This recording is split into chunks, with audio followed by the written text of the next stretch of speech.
La chirurgie esthétique du nez, on distingue en fait deux rhinoplasties, la rhinoplastie primitive et la rhinoplastie secondaire. De façon schématique, la rhinoplastie primitive, c'est une rhinoplastie de diminution. Le cas le plus classique, c'est la jeune femme qui vient présentant une bosse et une pointe un petit peu, on va dire, patatoïde, et c'est plus de la chirurgie esthétique.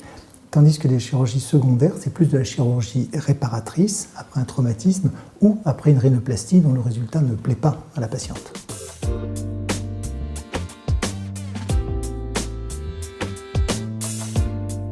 Le traumatisme, la caricature, c'est le nez du boxeur. En fait, les coups, les traumatismes itératifs de la pyramide nasale vont entraîner en fait à chaque fois un petit hématome, ce qu'on appelle un hématome de cloison. En fait, c'est une accumulation de sang au contact de la cloison, et cet hématome peut s'infecter et faire fondre véritablement le cartilage. Dans ce type de rhinoplastie, il manque du matériel, donc on est obligé d'aller faire une greffe qu'on récupère le plus souvent sur le patient lui-même.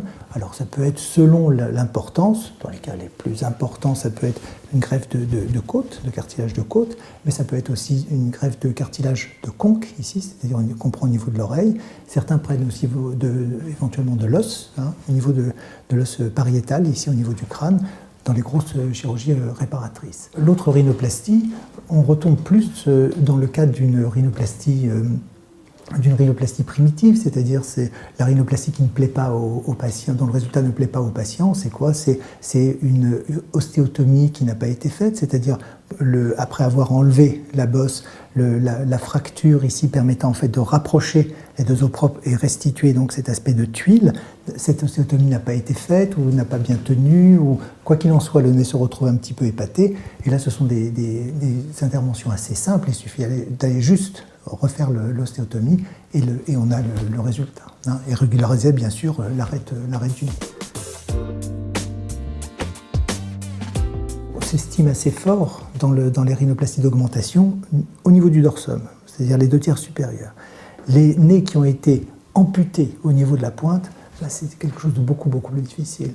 Et on tombe non plus dans un problème esthétique, ça peut ne pas être très beau, c'est le plus souvent très moche, on peut le dire, mais en plus, ces amputations de cartilage au niveau de la pointe peuvent avoir des répercussions fonctionnelles considérables. Parce que ici, on définit ce qu'on appelle la valve nasale. Cette valve nasale, c'est quoi? C'est du cartilage en fait qui est assez solide pour s'opposer à la pression négative générée par l'inspiration. Donc, si cette valve nasale n'est plus compétente, on va avoir un collapsus de la valve nasale, ce qui fait que le patient ne peut plus respirer. Pourquoi? Parce qu'à chaque fois qu'il inspire, la valve nasale se collabe. Et donc, ce sont des chirurgies beaucoup plus complexes, où on va essayer de reconstruire cette valve nasale, en fait, en mettant des petites attelles de cartilage. On est loin de la chirurgie esthétique. C'est de la chirurgie fonctionnelle vraiment réparatrice.